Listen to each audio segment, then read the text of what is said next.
नमस्कार सभी को नमस्कार। पॉलिटी की इस क्लास में फिर से सभी का स्वागत है।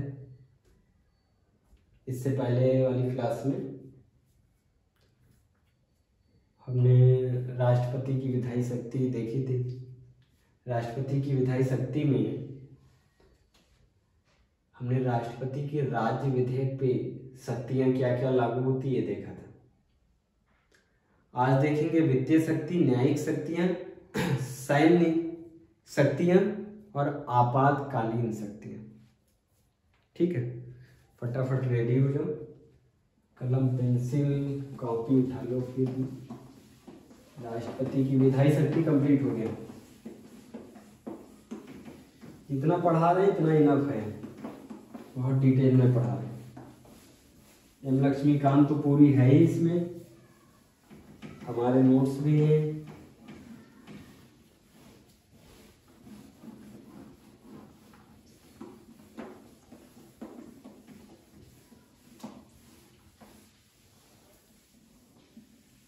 देखो, राष्ट्रपति की वित्तीय शक्तियां, राष्ट्रपति की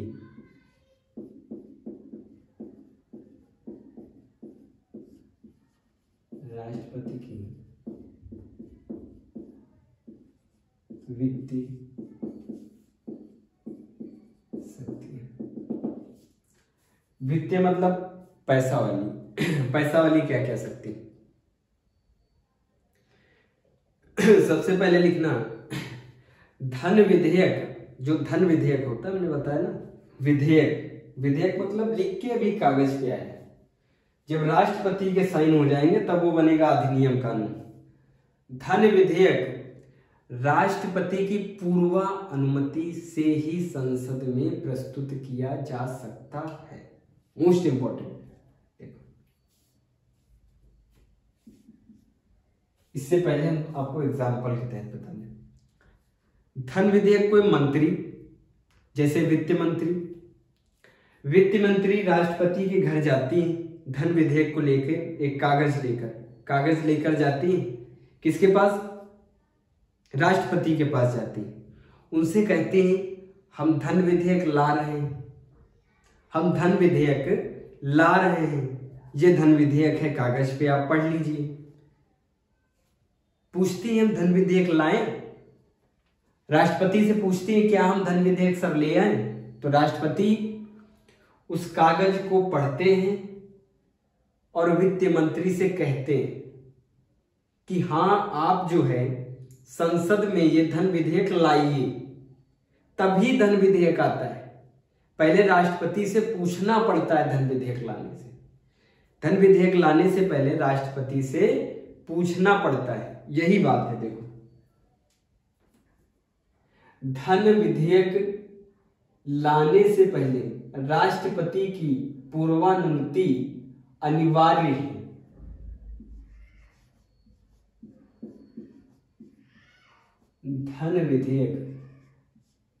धन विधेयक राष्ट्रपति की पूर्वानुमति से ही संसद में प्रस्तुत किया जाता है।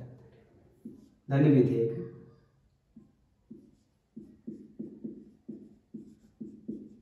राष्ट्रपति की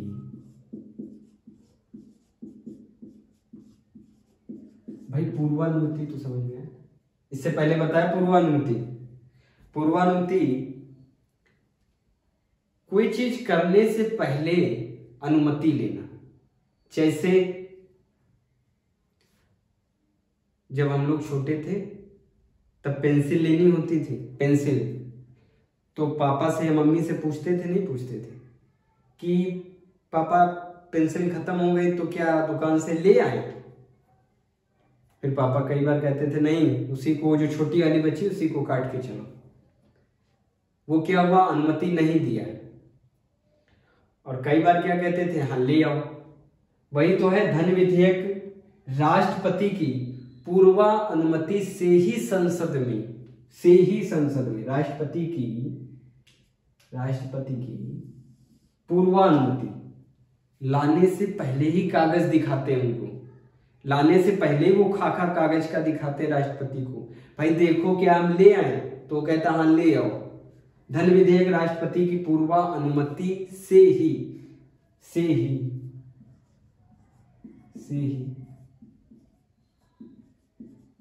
संसद में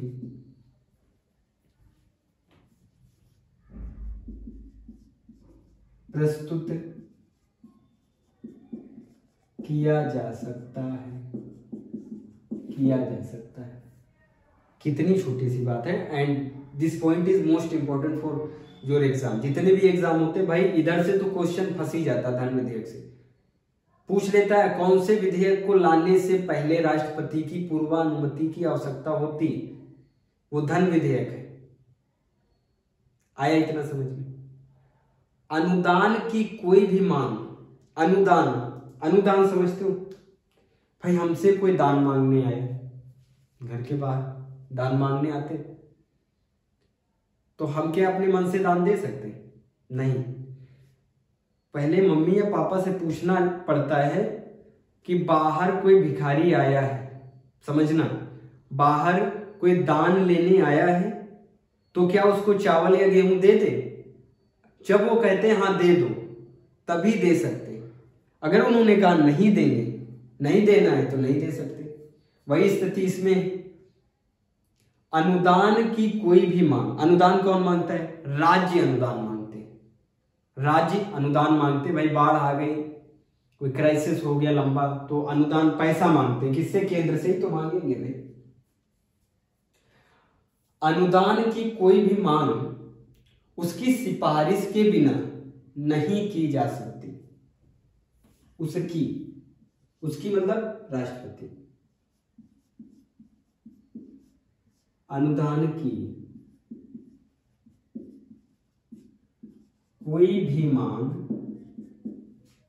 लिख देते हैं भाई, उसकी नहीं लिखेंगे, राष्ट्रपति लिख देंगे। राष्ट्रपति की अनुदान की कोई भी मांग, उसकी नहीं लिखा, राष्ट्रपति की सिफारिश के बिना नहीं की जा सकती। ठीक है,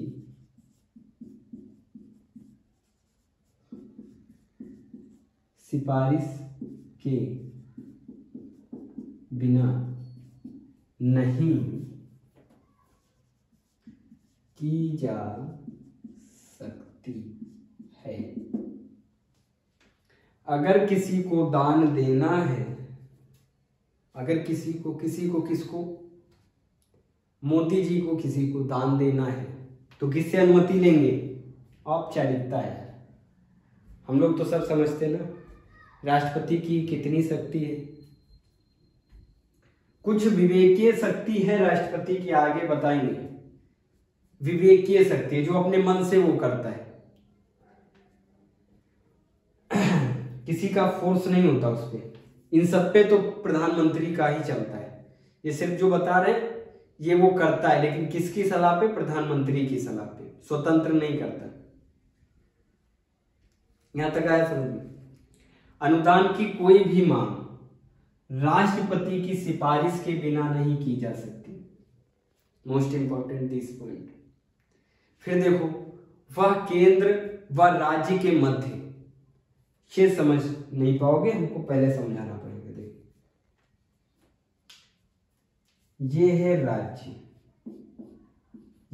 राज्य, यूपी में रहते हैं तो यूपी की बात करेंगे। ये क्या है? केंद्र। समझ में आ रहा है? केंद्र में कौन बैठा है? पीएम। राज्य में कौन बैठा है? CM, chief minister, prime minister.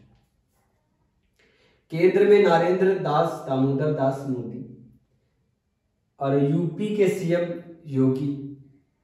देखना, पहले राज्यों के पास टैक्स आता था, राज्य के पास पैसा आता था, राज्य कोष में रखा जाता था। पहले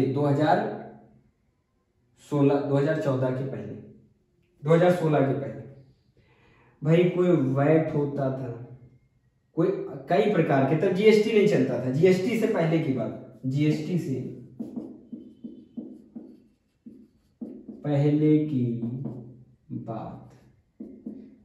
पहले की बात, राज्यों के पास राज्य कोष होता था, उनके पास पैसा होता था। राज्यों के पास अपना पैसा होता था, लेकिन जब से आया जीएसटी तब से सारा पैसा किसके पास जाता है? केंद्र के पास। जीएसटी के थ्रू सारा पैसा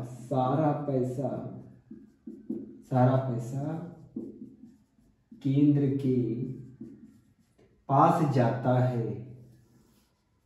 तो राज्य के पास क्या बचता है? राज्य के पास तो कुछ है नहीं, तो राज्य कैसे चलेगा? राज्य के पास तो कुछ है नहीं, तो राज्य कैसे चलेगा? भाई ये जो जीएसटी के थ्रू जा रहा है टैक्स, वो राज्यों से ही तो जा रहा है। केंद्र क्या है? दिल्ली भाई केंद्र है। दिल्ली कितना बड़ा? इतना सा कि दिल्ली है, और 28 राज्य कितने बड़े हैं, लेकिन शक्ति दिल्ली की ज्यादा है, केंद्र की ज्यादा है। देखना कैसे भाई, सारा पैसा केंद्र के पास जाता है, राज्य के पास क्या बचता है? राज्य कैसे चलेगा? तो ये पैसा राज्य अपना हक मांगने किससे जाता है? केंद्र से। कई बार केंद्र ये भी कह सकता है कि नहीं देंगे, कई बार केंद्र ये कह सकता है कि नहीं देंगे, लेकिन ये स्थिति उत्पन्न ना हो, इसीलिए राष्ट्रपति केंद्र व राज्य के मध्य बीच में राजस्व के बंटवारे के लिए प्रत्येक 5 वर्ष में एक वित्त आयोग का गठन करता है। देखना, एक वित्तीय आयोग का गठन करता है। अभी एक और एग्जांपल भाई देखना, राज्य में यूपी हटा दो, यूपी की जगह पश्चिम बंगाल कर देते हैं। पश्चिम बंगाल, अब मजा आएगा। पश्चिम बंगाल में ममता बनर्जी, केंद्र में कौन? पीएम नरेंद्र मोदी। बताओ, अगर ममता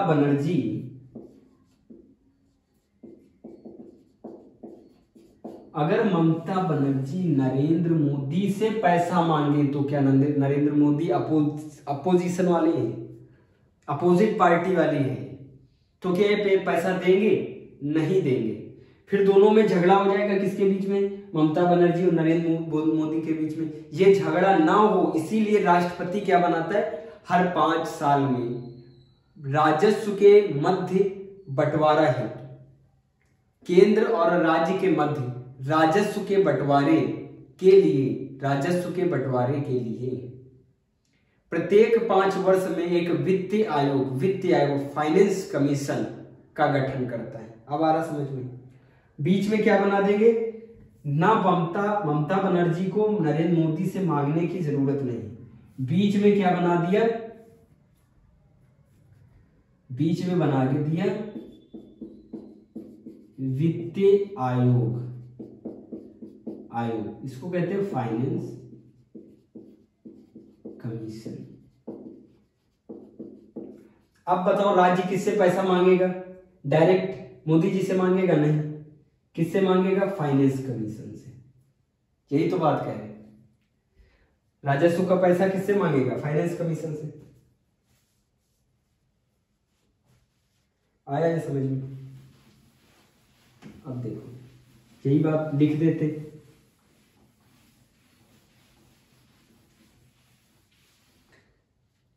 केंद्र व राज्य के मध्य राजस्व के बंटवारे हेतु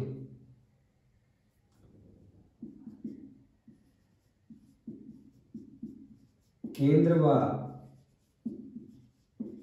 राज्य के मध्य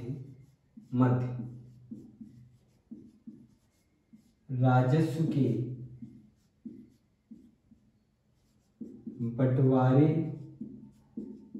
हेतु प्रत्येक 5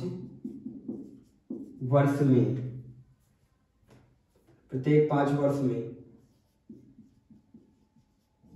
राष्ट्रपति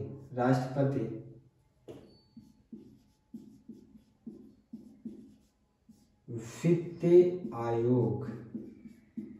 वित्त आयोग को क्या कहते हैं? Finance commission. फाइनेंस कमीशन, वित्त आयोग का गठन करता है कौन? राष्ट्रपति। राष्ट्रपति केंद्र व राज्य के मध्य राजस्व के बंटवारे हेतु तो प्रत्येक 5 वर्ष में राष्ट्रपति वित्त आयोग का गठन करता है। ये हो गई वित्तीय शक्तियां। अब डालो न्यायिक शक्तियां। न्यायिक शक्तियां, न्यायिक शक्तियां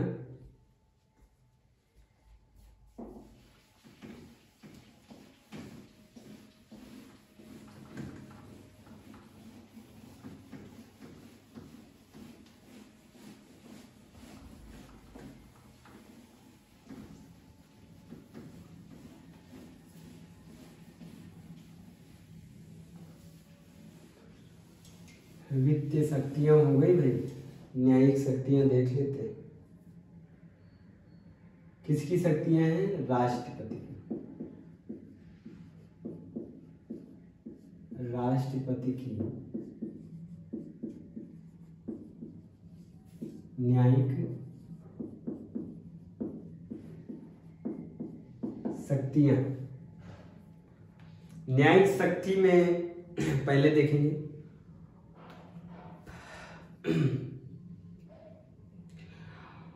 वह उच्चतम न्यायालय। उच्च न्यायालय कहते हैं हाई कोर्ट को, उच्चतम न्यायालय कहते हैं सुप्रीम कोर्ट को। वह सुप्रीम कोर्ट के और हाई कोर्ट के मुख्य न्यायाधीश व न्यायाधीश की नियुक्ति करता है। पहला पॉइंट ध्यान से, हम कह रहे हैं वाह मतलब राष्ट्रपति। बार बार वाह रिपीट कर रहे हैं। वाह का मतलब करण मिश्रा मत समझिए। वाह सुप्रीम कोर्ट, अरे भाई लिख देते हैं।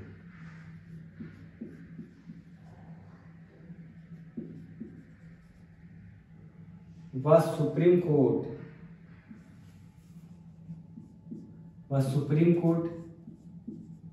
एवं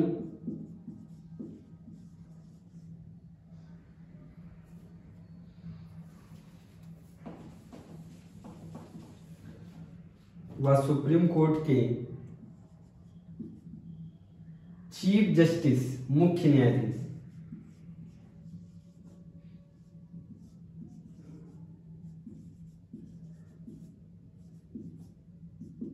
वह सुप्रीम कोर्ट के मुख्य न्यायाधीश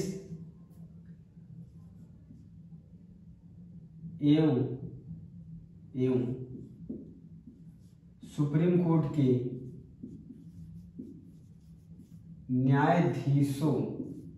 न्यायाधीशों मतलब कई सारे न्यायाधीश, चीफ जस्टिस के नीचे, मुख्य न्यायाधीश के नीचे, और सुप्रीम कोर्ट के मुख्य न्यायाधीश। पूछा जाता है भाई मुख्य न्यायाधीश की नियुक्ति कौन करता है? वह सुप्रीम कोर्ट के मुख्य न्यायाधीश एवं सुप्रीम कोर्ट के न्यायाधीशों की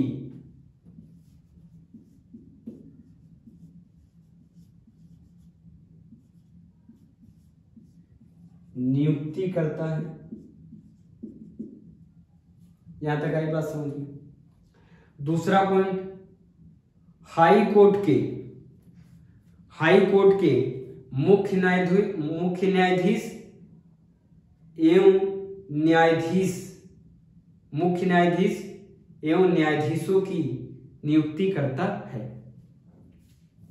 इधर लिख देते हैं, हाई कोर्ट के मुख्य न्यायाधीश व न्यायाधीशों की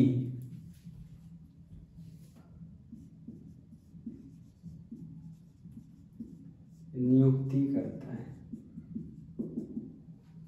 यहां तक आ गया, समझ में भाई।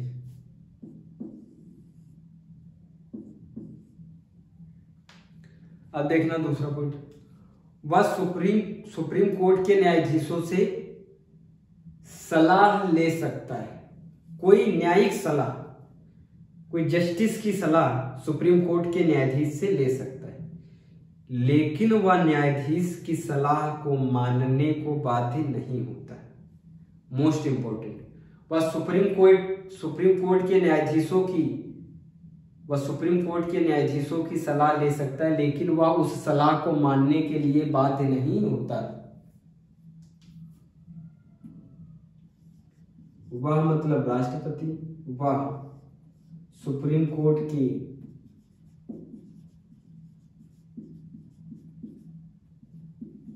न्यायाधीशों की सलाह ले सकता है, लेकिन इस सलाह को मानने को बाध्य नहीं होता। इस सलाह को मानने को बाध्य नहीं होता।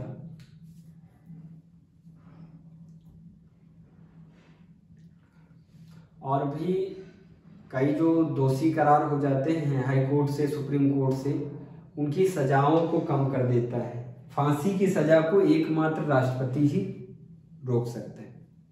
समझ में आ रहा? वह किसी अपराध में दोषी सिद्ध किसी व्यक्ति के लिए दंड आदेश को निलंबित, माफ या परिवर्तित कर सकता है। आगे बताएंगे विस्तार में, लिख देते हैं फिलहाल।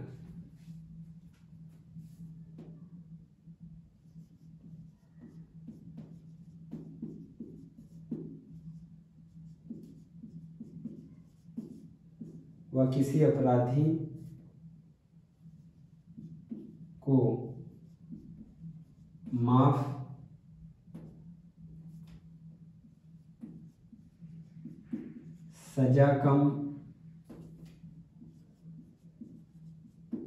सजा परिवर्तित, जैसे फांसी की सजा हो गई तो फांसी ना दिलवा के उम्र कैद करवा देगा, उसको परिवर्तित कर सकता है।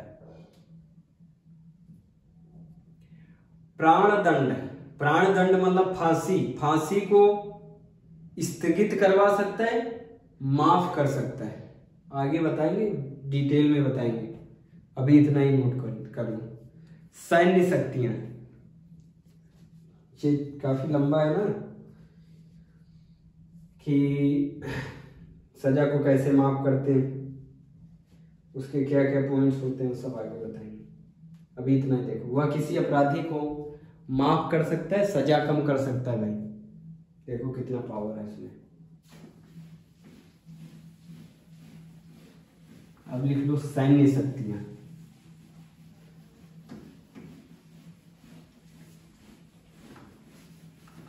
राष्ट्रपति की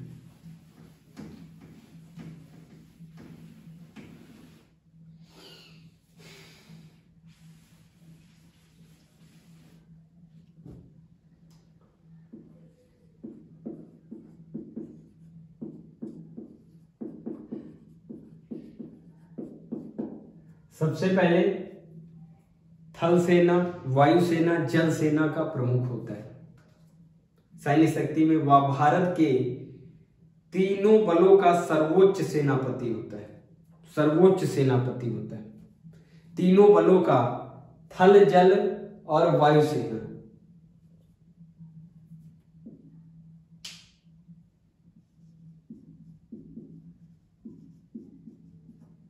राष्ट्रपति तीनों सेना का, कौन कौन सी?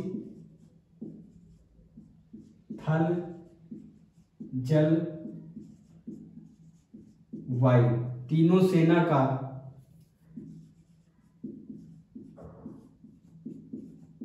सेनापति होता है। प्रमुख नहीं होता, प्रमुख तो उसमें नियुक्त किए जाते हैं, जो सेना का प्रमुख होता है, नियुक्ति राष्ट्रपति ही करता है। सेना के प्रमुख की नियुक्ति करता है, वही बात है। राष्ट्रपति तीनों सेना का, थल जल वायु सेना का सेनापति होता है, सेनापति, सेनापति होता है। वह सेना प्रमुखों, इन तीनों में सेना प्रमुखों को नियुक्त करता है। वह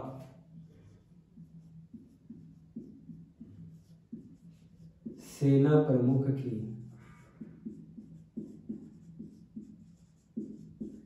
नियुक्ति करता है, वह सेना प्रमुख की नियुक्ति करता है। फिर लिखना, वह युद्ध, अंतरराष्ट्रीय संधि, युद्ध, अंतरराष्ट्रीय संधि या युद्ध की समाप्ति हो, वह युद्ध की समाप्ति, अंतरराष्ट्रीय संधि को घोषित करता है।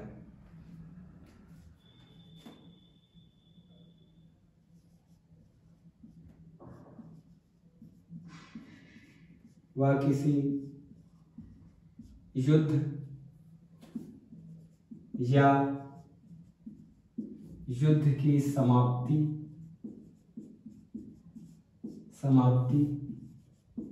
या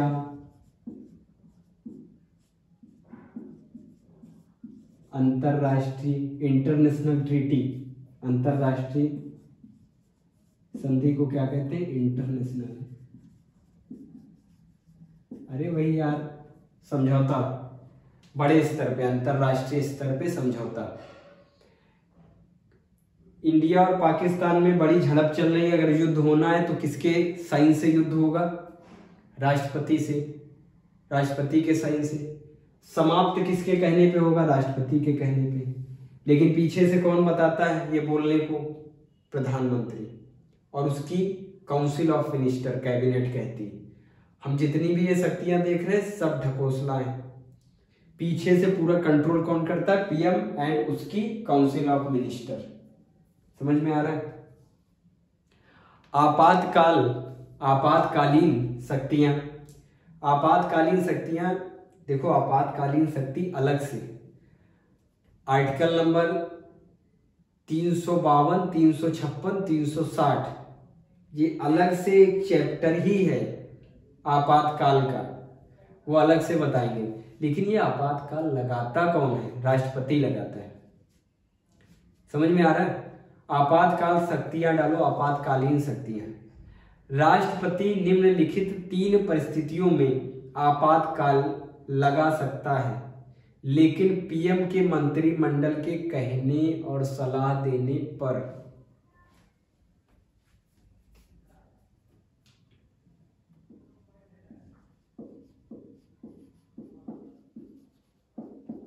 आपातकालीन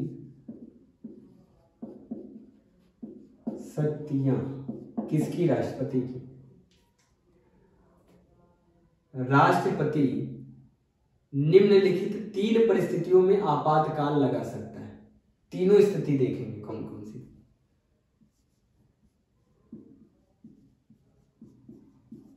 राष्ट्रपति 3 परिस्थितियों में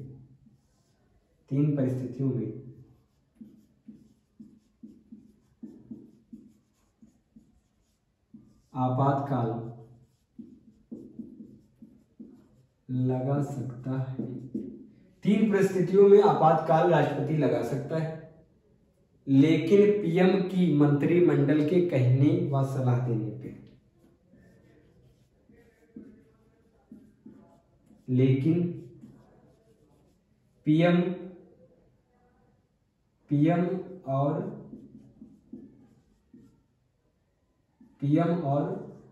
उसके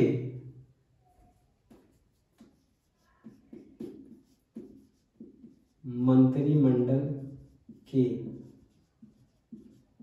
कहने पर लगा सकता है। पहला क्या है, राष्ट्रीय आपातकाल अनुच्छेद 352। पहला विस्तार में आपातकाल बताएंगे, ठीक, चिंता न करो।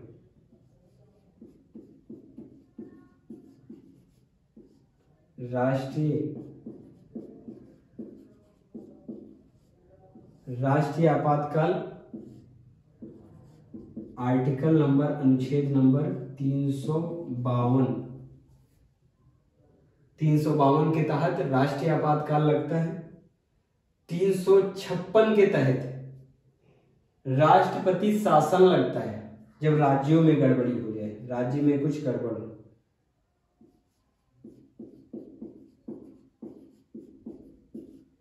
राष्ट्रपति शासन किस आर्टिकल के थ्रू, आर्टिकल नंबर 356। तीसरा वित्तीय आपातकाल 360।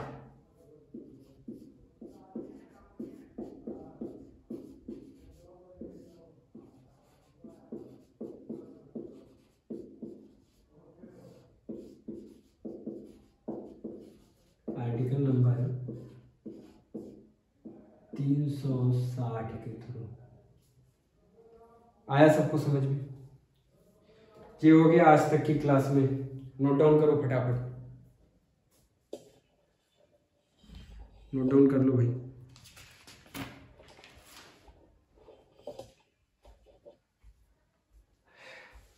कल वाली क्लास में पढ़ाएंगे राष्ट्रपति की वीटो शक्ति। वीटो शक्ति, वीटो शक्ति वही है जो अभी हमने बताया था, उसी को विस्तारित रूप में बताएंगे। संसद द्वारा कोई भी विधेयक जब पारित होता है, अधिनियम बनने से पहले राष्ट्रपति उस पर सहमति दे सकता है, रख सकता है, लौटा सकता है, उन्हीं सबको वीटो शक्ति कहते हैं। भी अलग अलग वीटो होता, पहला होता अत्यांतिक वीटो, दूसरा निलंबनकारी वीटो, तीसरा पॉकेट वीटो, है ना। 3 वीटो होते, तीनों वीटो पूछे जाते हैं। अत्यांतिक वीटो क्या होता है, निलंबनकारी वीटो क्या होता है, इन सब के नाम में ही आंसर छुपा है। इन सब के नाम में ही आंसर है, बता देंगे, कोई दिक्कत वाली बात नहीं। ठीक है, नोट डाउन कर लो यहाँ तक।